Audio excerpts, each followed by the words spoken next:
সকলকে PD sir and geography YouTube চ্যানেলে স্বাগত। তোমরা যারা ডব্লিউবিপিএসসি জিওগ্রাফি অ্যাসিস্ট্যান্ট মাস্টার্স এবং মিস্টার্সের এক্সামের জন্য প্রিপারেশান নিচ্ছ, তাদের জন্য কিন্তু এই ভিডিওটি খুবই গুরুত্বপূর্ণ। কারণ এর আগেও কিন্তু আমি একটি ভিডিওতে ডব্লিউবিপিএসসি জিওগ্রাফি অ্যাসিস্ট্যান্ট মাস্টার্স এবং মিস্টার্সের প্রিভিয়াস ইয়ারের কোশ্চেন অর্থাৎ 2015-এ যে পরীক্ষা হয়েছিল তার পার্ট 1 এর ভিডিওটি আলোচনা করেছিলাম। আজকে নেক্সট 20 কোশ্চেন নিয়ে কিন্তু আলোচনা করছি পার্ট 2 ভিডিওতে, এবং এর পর কিন্তু ভিডিওগুলো পেতে থাকবে। আজকে ভিডিওটা পেতে হয়তো একটু তোমাদের দেরি হলো, তো বেশি কথা না বলে শুরু করা যাক।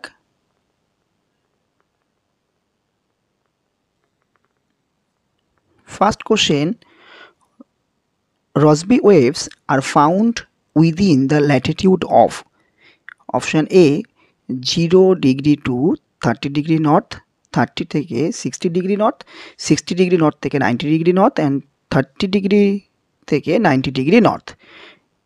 একটু দেখে নাও রসবি ওয়েভের ক্ষেত্রে যে ডেসক্রিপশানটা আমি দিয়েছি এখানে। রসবি ওয়েভ আর a major component of Ferrel circulation. তোমরা সবাই জানো যে ফেরেল সার্কুলেশনটা কোথায় হয়, এই মিড ল্যাটিটিউড সেলের মধ্যে কিন্তু ফেরেল সার্কুলেশনটা হয়। And in major atmospheric circulation cell that drive the mid latitude weather pattern, এবং মিড ল্যাটিটিউড এক্সটেনশনটা আমার রিজিয়নটা এক্সটেন্ড কত দূর হয় না 30 ডিগ্রি থেকে 60 degree Latitude in both hemisphere. সুতরাং এইখানে যে কোশ্চেন অ্যান্সারটি সেটা দেখো, মিড ল্যাটিটিউড সেল অর্থাৎ 30 ডিগ্রি নর্থ থেকে 60 ডিগ্রি নর্থ, এইটা কিন্তু কারেক্ট অপশান, অর্থাৎ option number B is the correct. খুব ভালো করে কিন্তু এই যে ডায়াগ্রামগুলো দিয়েছি বা ডেসক্রিপশানে যেভাবে আলোচনা করেছি তোমরা একটু পড়ে নেবে, ভিডিওটা একটু পজ করে। তোমরা কিন্তু অনেক ইনফরমেশান কিন্তু এর মধ্যে থেকে পাবে। Next question, the fawn is a local wind that is found in the, এখানে কিন্তু ফন যে লোকাল উইন্ড সেটা কোথায় পাওয়া যায়, অপশান এ বা কোথায় দেখা যায়, option A north America, option B New Zealand, option C European Alps, option D গুলিয়া coast of Africa. একবার দেখে নাও, আমি কিন্তু এখানে ফন ছাড়াও অনেক লোকাল উইন্ডের নামগুলো এখানে দিয়ে দিয়েছি, যেমন ফন আল্পস ইউরোপ, সিরক্কো কোথায় দেখা যায় নর্থ কোস্ট অফ আফ্রিকা, চিনকু কোথায় দেখা যায় বা চিনুক কোথায় দেখা যায় রকিস North America, loo Thar desert in India, mistral Mediterranean Sea in France, bora Mediterranean Sea in Italy. তাহলে তোমরা বুঝতেই পারছো যে ফন্টটা আমরা কোথায় দেখতে পাই। একটু ডেসক্রিপশানটা তোমরা পড়লেই তো ইজিলি বুঝতে পারবে বা একদম বুঝতে পেরেছো যে foehn wind can raises temperature by march কত না 14 ডিগ্রি সেলসিয়াস। ওকে, এবং এটা কোথায় পাওয়া যায় না আল্পস। সুতরাং এখানে option C is the correct answer. এই সঙ্গে সঙ্গে আর একটা খুব ইম্পর্টেন্ট যে কথাটা আছে, দেখো, the Alps is one of the highest and most extensive mountain range in Europe and stretching approximately 1200 kilometre across 8 Alpine country. তাহলে কটা, 8টা কিন্তু আলপিন কান্ট্রি এখানে জড়িত আছে। দেখো এখানে মানাকো আছে, ফ্রান্স আছে, সুইজারল্যান্ড আছে, ইটালি আছে, লিভেনস্টাইন আছে, জার্মানি আছে, অস্ট্রেলিয়া আছে, স্লোভেনিয়া আছে। এগুলো কী রকমভাবে না ওয়েস্ট টু ইস্ট, ঠিক পরপর কিন্তু সাজানো আছে ওয়েস্ট টু ইস্ট। তোমরা কিন্তু পরপর মনে রাখো, এখান থেকেও কিন্তু একটা কোশ্চেন দিয়ে দিতে পারে। Next question number 23, the maximum range of mean sea level temperature occurs in the tropical sea and ocean, the tropical continental area, the temperate region, the tundra region. দেখো এখানে ট্রপিক্যাল সি অ্যান্ড ওশানে যে টেম্পারেচারটা থাকে সেটা হচ্ছে 22 থেকে 28 degree Celsius. Clear? তাহলে এখানে যে টেম্পারেচার রেঞ্জটা সেটা হচ্ছে 6 ডিগ্রি সেলসিয়াস, 6 ডিগ্রি সেলসিয়াস। সেই রকম দ্য টেম্পারেট রিজিয়ানের ক্ষেত্রে সেটা কিন্তু 15 থেকে 25 ডিগ্রি সেলসিয়াস। তাহলে এখানে 10 ডিগ্রি টেম্পারেচার রেঞ্জ হলো, প্রথম 6 তারপর 10। নেক্সট হচ্ছে তুন্দ্রা রিজিয়ানে -12 থেকে 10, তার অনেক ডিফারেন্স এখানে। অ্যান্ড লাস্ট হচ্ছে ট্রপিক্যাল কন্টিনেন্টাল সিতে কত 15 ডিগ্রি সেলসিয়াস থেকে 30 ডিগ্রি সেলসিয়াস। তাহলে মিনিমাম যে রেঞ্জটা হচ্ছে সেটা কিন্তু option number A, tropical sea and ocean. Option number A is correct answer. কারণটা কি? This is due to the warm ocean current and the high level of insulation received near the equator. Clear? Next, 24. Which of the following surfaces has the maximum albedo? আমরা জানি albedo কি, সেই albedoটা কোথায় maximum হয় দেখে নাও। First হচ্ছে desert area, dense cloud, tropical forest, rice field ইত্যাদি। এইরকম করে কিন্তু এই ডায়াগ্রামটা সুন্দর করে দেখে নাও, তাহলে বুঝতে পারবে যে ওয়াটার এরিয়াতে 0 থেকে 20 এই পর্যন্ত ওয়াটার এরিয়ার মধ্যে থাকে। ফরেস্ট এরিয়া কি, সেটাও 0 থেকে 20 যদি মনে করো তাহলে 10 থেকে 20, এখানে যদি 10 হয় তাহলে 10 থেকে 20। স্যান্ডের ক্ষেত্রে কত, তো 30 থেকে 40, তাহলে ডেজার্ট স্যান্ডের মধ্যে আসছে না। ডেন্স ক্লাউডের ক্ষেত্রে দেখো সেটা হচ্ছে এখান থেকে এই পর্যন্ত যদি আমরা ধরি তাহলে এই অপশানটা কিন্তু প্রায় 75 থেকে 85। ট্রপিক্যাল রেইন ফরেস্টটা দেখে নাও, ফরেস্টটা আমি প্রথমে বলেছি যে প্রায় 10 থেকে 20, আর রাইস ফিল্ড সেম। ঠিক আছে,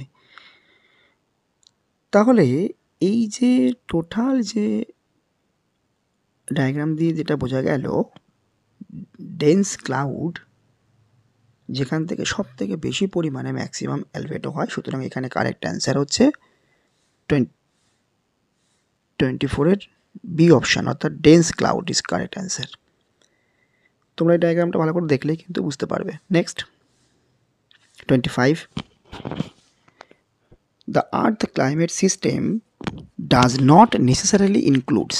আমরা ভালো করেই জানি যে ক্লাইমেট সিস্টেমে কোন কোন পার্টগুলো আমাদের ডাইরেক্টলি অ্যাটাচ থাকে, সেটা হচ্ছে অ্যাটমসফিয়ার, আইডোস্ফিয়ার, ক্রায়োস্ফিয়ার, লিথোস্ফিয়ার, বায়োস্ফিয়ার ইত্যাদি। এইগুলো কিন্তু সব আমাদের আর্থ ক্লাইমেটের মধ্যে কিন্তু বা আর্থ ক্লাইমেটিক সিস্টেমের মধ্যে ইনক্লুড থাকে। সুতরাং এইখানে যে আছে এক্সোস্ফিয়ার, সেইটাই কিন্তু একমাত্র কোথার সাথে, ক্লাইমেটের সাথে কোনো ডিরেক্টলি সম্পর্ক নেই। বাকিটুকু কিন্তু ডেসক্রিপশান থেকে তোমরা বুঝে নিতে পারবে কী ছিল। আমি খুব একটু তাড়াতাড়ি এগুলোকে কোশ্চেনগুলোকে খুব তাড়াতাড়ি আমি শেষ করার চেষ্টা করছি, কারণ আগের দিনের ভিডিওটা অনেক বেশি হয়ে গেছিলো। এই প্রসঙ্গে বলে রাখি, যারা এখনও পর্যন্তই আমার চ্যানেলটা সাবস্ক্রাইব করোনি অবশ্যই কিন্তু চ্যানেলটা সাবস্ক্রাইব করে রাখো। নেক্সট ভিডিওটা কিন্তু তোমরা খুব তাড়াতাড়ি পেয়ে যাবে, এবং অল নোটিফিকেশানটা এই জন্যই কিন্তু অন করে রাখবে।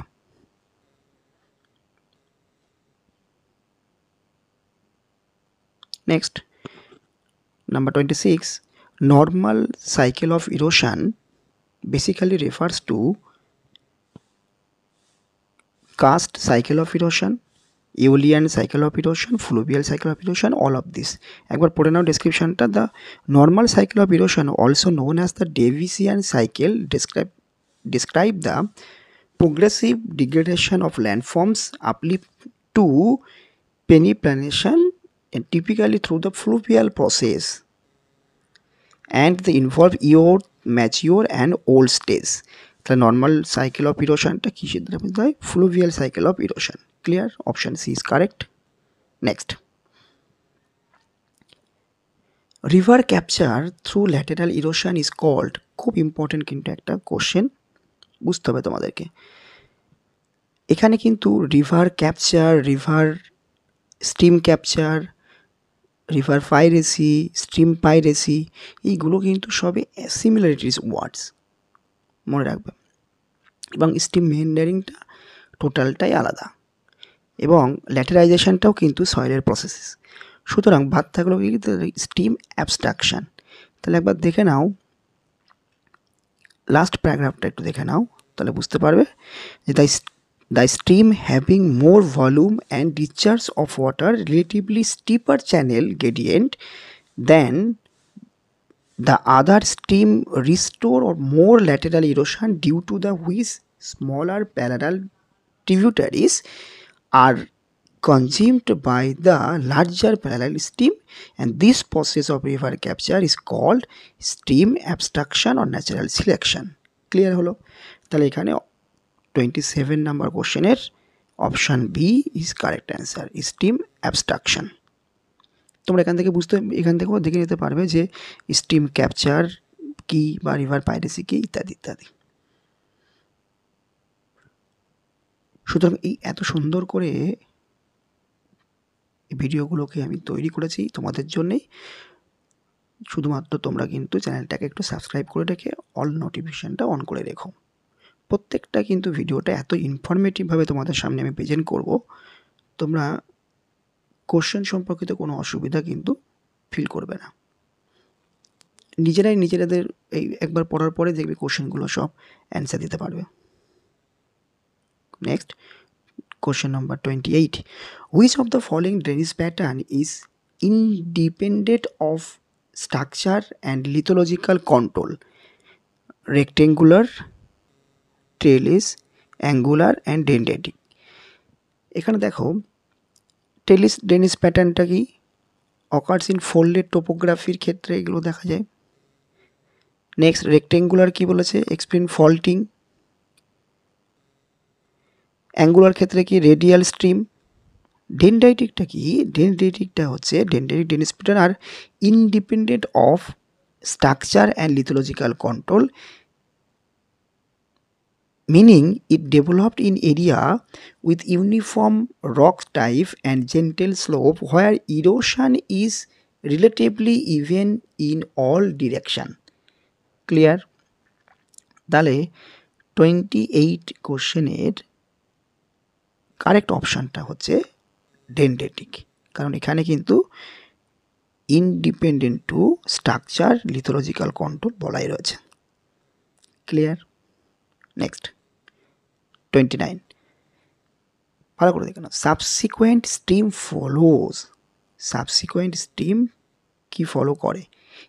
Option number A, initial slope of land surface. Option number B, the axis of the anticline or ridged opposite to the master stream consequent stream, and option number D, the direction of the master consequent stream. তাহলে consequent স্ট্রিমটা কি সেটাকে জেনে নাও। Consequent স্ট্রিমটা হচ্ছে smaller stream যেটা কিনা develop করছে কি main channel বরাবর বা মেইন চ্যানেল প্যাটার্নের উপরে বরাবর করে। ক্লিয়ার? দেখে নাও, একবার দেখে নাও। এখানে কিন্তু অবসিকুয়েন্ট স্ট্রিমটাকে আমি বলে দিয়েছি যে this stream originated after the master consequent stream and follow the axis of anticline reached at the strike of bed. অর্থাৎ এখানে কি যে প্রাইমারিলি কিন্তু এইটা দেখো, এখান থেকে ডায়াগ্রামে দেখো যে কনসিকুয়েন্ট স্ট্রিম এইভাবে ফ্লো হচ্ছে, সেই রকম কিন্তু সাবসিকুয়েন্ট স্ট্রিমটাও কিন্তু ইনিশিয়ালি এরকমভাবে ফলো করছে। মানে যদি আমাদের এইভাবে ডায়াগ্রামটা আমরা দিতে পারি, দেখে নাও, যদি রিভারটাকে এই রকমভাবে ফ্লো করে, একবার দেখে নাও ডায়াগ্রামটা, যদি কনসিকুয়েন্ট স্ট্রিমটা এইভাবে ফ্লো করে, সুতরাং সাবসিকুয়েন্ট স্ট্রিমটা না এই রিজ বরাবর এইভাবেও কিন্তু ফ্লো করবে। তার জন্য বলা হয়েছে যে direction two master consequent stream বলা হয়েছে। এটা হচ্ছে সাবসিকুয়েন্ট, এটা হচ্ছে কনসিকুয়েন্ট স্ট্রিম। ক্লিয়ার হলো এবার? নেক্সট, তাহলে এখানে অপশন নাম্বার ডি কিন্তু কারেক্ট অ্যান্সার 29-এর। Next 30, Portland of Ranchi Plateau are example of local peneplain, regional peneplain, affluent peneplain না recurrent peneplain। দেখে না, Portland of the Ranchi Plateau is the example of lava capped masses locally known as spot formed through the process of lateralization characteristics of flat top plateau and a level surface. This is a regional type of peninsular India. Clear? তাহলে কি বললাম, এটা হচ্ছে একটা regional type of peninsular India. তাহলে option number B is correct answer, regional peneplains. Next 31, the most common type of mass movement found in the humid tropics is কি বলেছে দেখে নাও, এই কোশ্চেনটা কিন্তু খুব important. Sheet wash, solifluction, rock fall and soil ক্রিফ।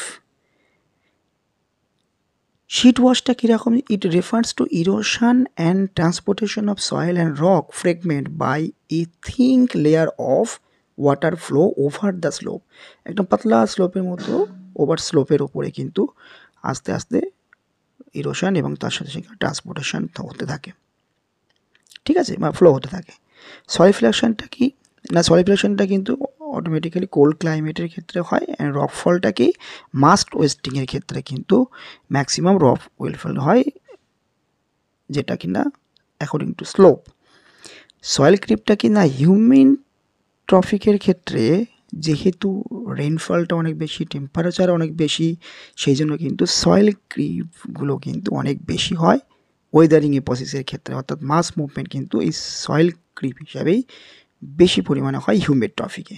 সুতরাং ডেসক্রিপশানে কিন্তু পিওরলিভাবে আমি এখানে উল্লেখ করে দিয়েছি, দেখে নিও। সুতরাং option number D is correct 31 number কোশ্চেনের, soil creep is right answer. Next, decomposition of silicate minerals due to presence of humic acid is called কি হতে পারে? কার্বনেশনটা নয়, সলিউশন নয়, লিচিংটাও নয়। দেখে নাও, কার্বনেশনটা হতে গেলে কি হতো? Carbonation is the process of decomposition of silicate mineral due to the presence of hydrogen ion from acid such as carbonic acid, and this process involves the reaction of silicate mineral with carbonic acid and leading to breakdown of mineral and release of ions, and chelation is the process by which humic acid and which are complex organic component and bind to metal ion in silicate mineral and facing their decomposition and release. This process has important mechanism of weathering and soil formation. তাহলে chelation is the right answer. Clear হলো? Option number D is correct. Next, perfectly foliated metamorphic rocks are produced from rock gain size is, একবার দেখে নাও, আমি এখানে আগে একটুখানি অপশনগুলো, coarse grained rock, fine grained rock, both coarse and fine grained rock, rock having horizontal bedding. দেখে নাও, এখানে কিন্তু মেটামরফিক রক ক্লাসিফিকেশনের ক্ষেত্রে ফোলিয়েটেড রক মেটামরফিক রক এবং আনফোলিয়েটেড মেটামরফিক রক। ফোলিয়েটেড মেটামরফিক রকের ক্ষেত্রে কিন্তু একদম ভেরি ফাইন থেকে মিডিয়াম কোর্স এই পর্যন্ত কিন্তু দেওয়া আছে। সেরকম ক্রিস্টাল সাইজের ক্ষেত্রে কিন্তু আনফলিউটের ক্ষেত্রে কিন্তু মানে ফাইন কোর্স টু ফাইন, তার মানে এখানে কিন্তু একেবারে ফাইন থেকে ফ্লুয়েটের ক্ষেত্রে কি ফাইন থেকে মানে ফাইন গ্রেইন থেকে কোর্স গ্রেইন কিন্তু এখানে আছে, অর্থাৎ both coarse and fine grain rock, এখানে কিন্তু অপশান নাম্বার কারেক্ট, অর্থাৎ C option is correct answer. Next, which of the following is correctly match, দেখে নাও। কোর্স গেইন 1 থেকে 1.5, মিডিয়াম স্যান্ড 0.5 থেকে 1, ফাইন স্যান্ড 0.125 থেকে 0.25 অ্যান্ড ভেরি ফাইন স্যান্ড 0.05 থেকে 1। একবার দেখে নাও এখানে যে ইউনিফাইড সয়েল ক্লাসিফিকেশনের ক্ষেত্রে কী রকমভাবে দেওয়া আছে। এখানে একবার এই ছকটাকে একবার দেখে নাও যে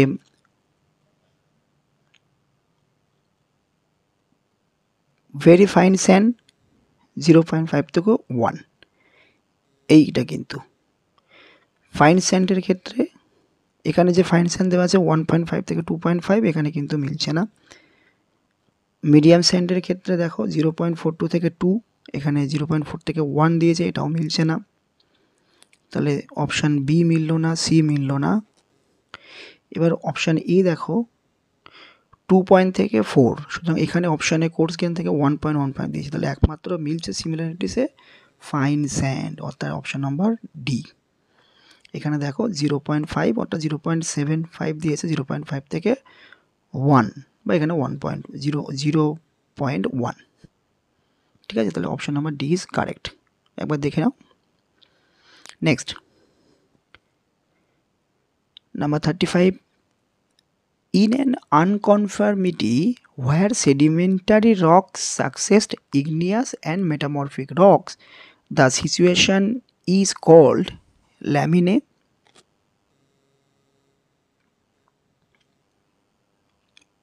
নন কনফর্মিটি, ডিসকনফর্মিটি, প্যারাকনফর্মিটি। দেখো এখানে যেসব কনফর্মিটির ভাগগুলো ছিল সবগুলো কিন্তু আমি এখানে উল্লেখ করে দিয়েছি। দেখো ল্যামিনেটা কি, ল্যামিনেটা বলেছে the thick layer or sheet often used to describe sedimentary rock structure, clear. Angular conformity টা কি না, sedimentary rock are deposit on top of tilt and eroded sedimentary rock. Disconformity টা কি, sedimentary rock are deposit on top of eroded sedimentary rock but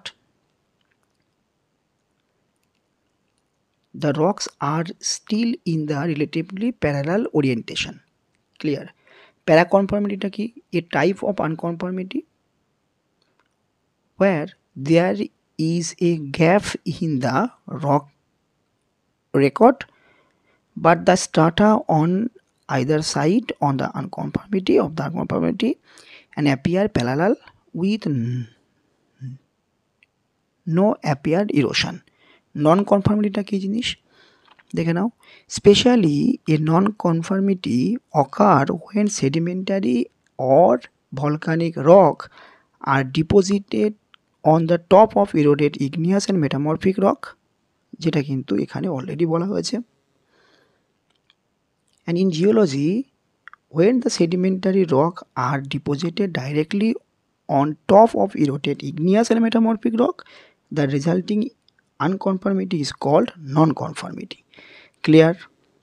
তাহলে এখানে option number B is correct answer, non-conformity. Next, granite is the most significant example of কি acid igneous rock, basic igneous rock, intermediate igneous rock, ultra basic igneous rock. তাহলে granite is the acid igneous rock, অর্থাৎ 36 এর A option is correct answer. ওকে,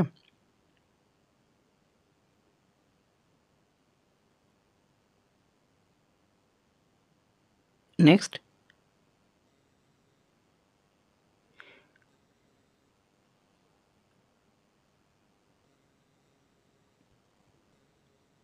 36.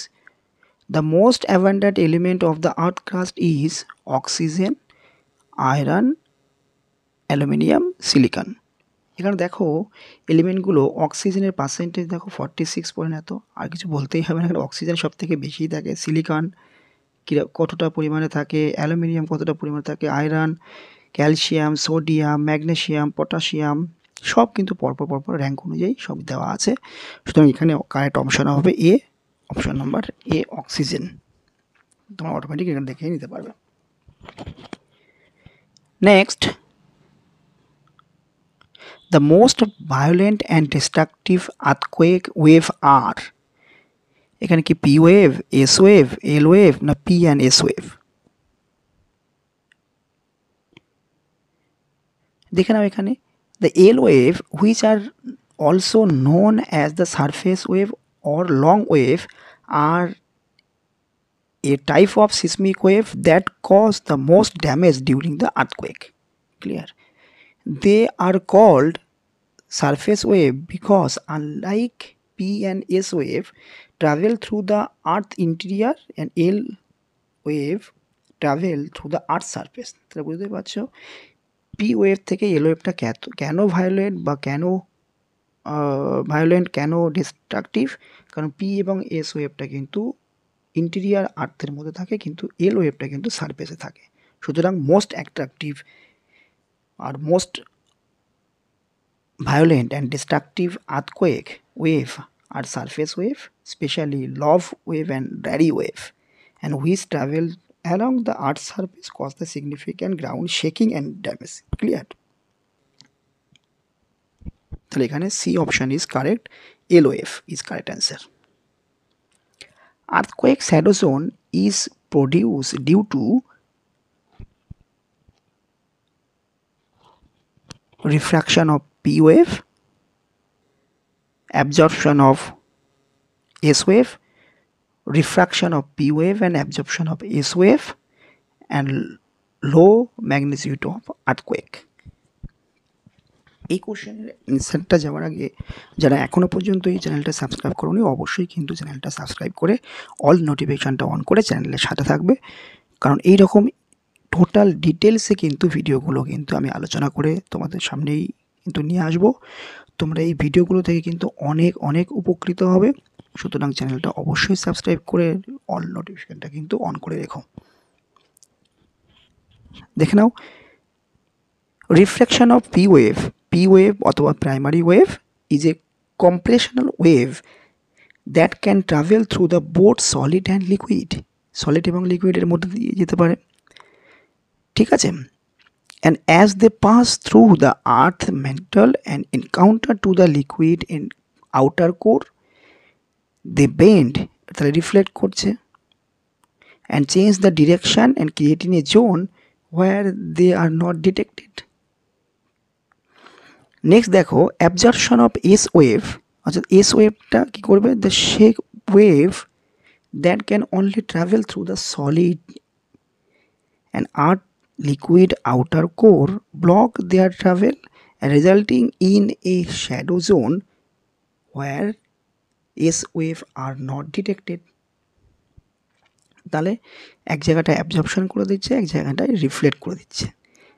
সুতরাং the P wave shadow zone is রাফলি between 103 degree and 140 degree from earth epicenter, while the S wave shadow zone beyond 103 degree. Clear? তো এখানে option number C is the correct answer. Reflection of P waves and absorption of S wave. Last, which of the following is not a intrusive volcanic topography? দেখে নাও intrusive volcanic টোপোগ্রাফির মধ্যে কি আছে। অপশানগুলো আগে দেখে নিই। অপশানগুলো হচ্ছে ল্যাকোলিথ, সিল, ভলকানিক প্লাগ, ক্যালডেরা। তাহলে ইন্ট্রুসিভ এবং এক্সক্লুসিভ ভলকানিক টোপোগ্রাফির মধ্যে প্রথমে দেখে নাও ইন্ট্রুসিভ টোপোগ্রাফির মধ্যে কি কি আছে। ইন্ট্রুসিভ মধ্যে আছে হচ্ছে কি কি আছে দেখে নাও। অর্থাৎ ইন্ট্রুসিভ কি, magma that solidified beneath the earth surface, অর্থাৎ আর্থ সারফেসের মধ্যে সেগুলোকে জমা বাঁধবে। সেরকমের মধ্যে কি কি ফিচার্স আছে দেখো, ব্যাথোলিথ, সিল, ল্যাকোলিথ অ্যান্ড ডাইক। তার মানে এখানে ল্যাকোলিথ, সিল সবগুলো কিন্তু এর মধ্যে পড়ে গেল। নেক্সট হচ্ছে এক্সট্রুসিভ ভলকানিক, যেটা কিন্তু লাভা আকারে উপরে বেরিয়ে যায়। তার মধ্যে কি কি আছে না, ভলকানোস আছে, লাভা প্লেটুস আছে, লাভা ডোমস আছে, সিন্ডার কোন আছে, ক্যালড্রা আছে। ক্লিয়ার? অর্থাৎ ভলকানিক প্লাগও কিন্তু ইন্ট্রুসিভের মধ্যে পড়ে যাচ্ছে। তাও নাম্বার 40-র অ্যান্সারটা হচ্ছে, কারেক্ট অ্যান্সার হচ্ছে এটা ক্যালড্রাস, অর্থাৎ অপশন নাম্বার ডি।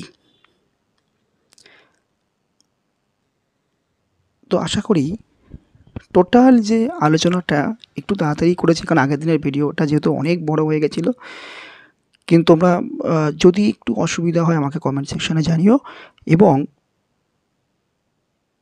এর পরবর্তীতে তোমাদের কোন টপিকের ভিডিও আনলে খুব ভালো হয় সেটা আমাকে বলো। কারণ এরপরে কিন্তু আরও কয়েকটা পার্ট আমার প্রিভিয়াস ইয়ারের কোশ্চেনের এরকম ইন ডিটেলস কিন্তু আমি এক্সপ্লেনেশন দিয়ে দিয়ে কিন্তু আলোচনা করব, যাতে কী ধরনের কোশ্চেন বা কীভাবে পড়তে হয় তোমরা কিন্তু একটা কনসেপ্ট পেয়ে যাবে। সুতরাং আবারও বলছি, যারা এখনও পর্যন্ত আমার চ্যানেলটা সাবস্ক্রাইব করোনি অবশ্যই চ্যানেলটা সাবস্ক্রাইব করে অল নোটিফিকেশনটা অন করে রাখো, যাতে পরবর্তীতে আমি যখনই ভিডিওটা আপলোড করব তোমাদের কাছে একটা ছোট্ট নোটিফিকেশন চলে যায় এবং খুব তাড়াতাড়ি তোমরা ভিডিওটা দেখতে পারো। এবং এই ভিডিওটি ভালো লাগলে অবশ্যই লাইক করবে এবং বেশি করে একটু শেয়ার করে দিও। তো দেখা হচ্ছে নেক্সট ভিডিওতে।